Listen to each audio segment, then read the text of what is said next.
জাতীয়তাবাদী ছাত্রদল কর্তৃক ঢাকা বিশ্ববিদ্যালয়ের ডাকসু সলিমুল্লাহ মুসলিম হল শাখার সমাজসেবা সম্পাদক পদে মনোনীত হয়েছেন কসবাবাসী কৃতি সন্তান Mohammad Mozammel Haque. Staff reporter, Kasba TV news desk. Bangladesh Jatiyatabadi Chhatra Dal কর্তৃক ঢাকা বিশ্ববিদ্যালয়ের ডাকসু সলিমুল্লাহ মুসলিম হল শাখার সমাজসেবা সম্পাদক হিসেবে মনোনীত হয়েছেন মোহাম্মদ মোজাম্মেল হক। তিনি ব্রাহ্মণবাড়িয়া জেলার কসবা উপজেলার গোপীনাথপুর ইউনিয়নের জয়নগর কাশীপুর গ্রামের কৃতি সন্তান। ছাত্রজীবন থেকেই তিনি সংগঠন ও সমাজসেবামূলক কর্মকাণ্ডে সক্রিয় ছিলেন। তার মেধা, নিষ্ঠা ও নেতৃত্ব গুণের স্বীকৃতিস্বরূপ এ পদে মনোনীত করেছেন ছাত্রদল।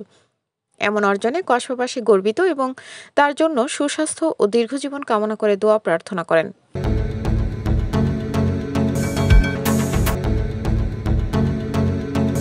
কসবা টিভির সংবাদের সাথে থাকার জন্য ধন্যবাদ জানাচ্ছি।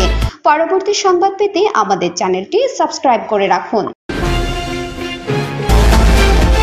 হৃদয় বাংলা, কসবা টিভি।